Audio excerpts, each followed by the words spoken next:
C'était original, hein? J'étais très surpris parce que c'était très interactif. C'était pas un intervieweur en face d'un interviewé. C'était assez circulaire et c'est ça qui était peut-être l'élément d'innovation et d'originalité. Et le temps a manqué, peut-être il y avait beaucoup de choses à dire. Mais ça, on continuera ce débat dans l'espace public.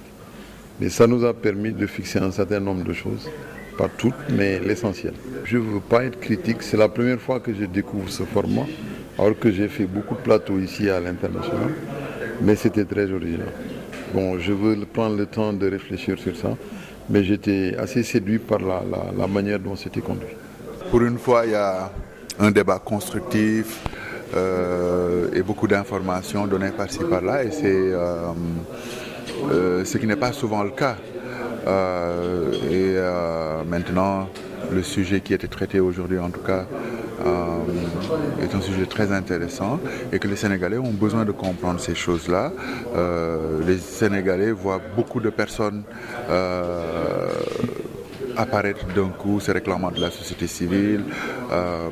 Voilà, il est intéressant aussi de définir tout ça, qu'on sache c'est quoi la société civile, qui est acteur de la société civile et quel est le rôle de quelles sont les actions en tout cas menées par la société civile. Il y a toujours des choses dont on peut continuer à débattre. Mais en tout cas, bon, c'est quelqu'un qui connaît bien son sujet.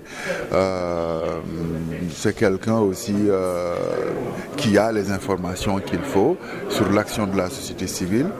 Et nous, c'est ça qui nous intéresse. Ce qui nous intéresse, ce n'est pas forcément d'être en opposition. Ce qui nous intéresse, c'est de pouvoir pousser les gens à donner l'information. J'aurais aimé qu'il y ait plus de temps parce que bon, des fois, les questions sont aussi traitées très rapidement. On n'a pas le temps vraiment d'argumenter, de faire comprendre certains points.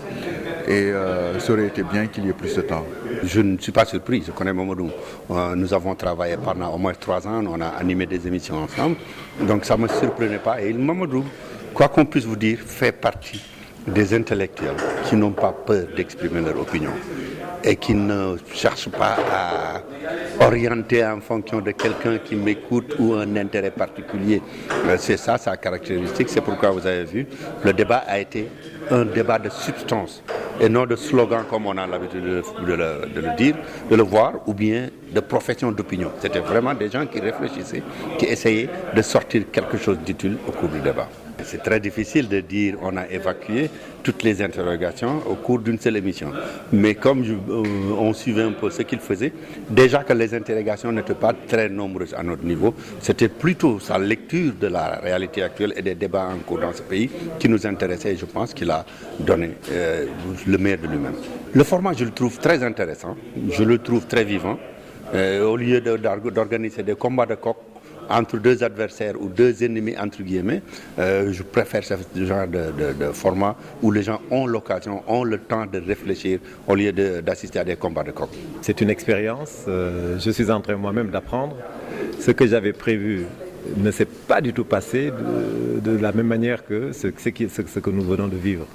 Je pense que la prochaine fois, visiblement, il y a des corrections de trajectoire et tout ça, mais c'est intéressant, c'était très actif, les problèmes ont été posés, tout peut se ramener à un problème quelque part de société civile, parce que si la société civile n'est pas l'interface des problèmes, je ne vois pas comment on peut les régler.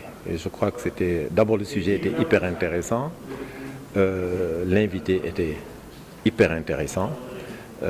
Momar Sini Ndiaye, on a découvert un Momar Sini Ndiaye hyper actif qui n'a pas arrêté une minute et qui a bien managé le temps, etc. et qui a bien distribué les rôles. Et finalement, de quelque chose que j'avais prévu, je me suis retrouvé en train de parler en tout cas d'une autre manière de ce que je pensais. Nous nous retrouvons, hein, nous avons les mêmes actions, ils ont fait des études très approfondies. Ce n'est pas une association comme ça, une société civile comme ça, c'est une société civile qui date je crois, d'une vingtaine d'années, si je ne me trompe, avec quelque part des moyens, un personnel, il me disait qu'il y avait 2000 personnes qui travaillaient là-dedans. Ce n'est pas la société civile de celui qui cherche à exister ou à se battre sur tel et tel point. Nous, on a déjà à fédérer, par exemple, les associations qui composent la Perle. Et il y a vraiment un chemin à faire avant d'arriver à un niveau comme ça. intellectuellement, on peut arriver à des niveaux d'analyse de cette nature, mais l'action sur le terrain est adossée visiblement à des moyens. Si on s'en tient au nombre de suiveurs qui sont de plus en plus nombreux à regarder cette émission, effectivement que l'émission est en train de marquer vraiment son territoire.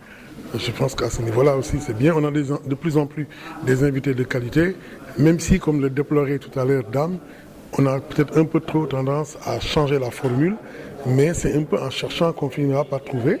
Je pense qu'il apparaît aujourd'hui important de trouver une formule plus ou moins définitive dans laquelle on se mettrait pour pouvoir effectivement mettre l'émission sur des standards qui sont effectivement des normes de journalisme qui sont acceptées par tous.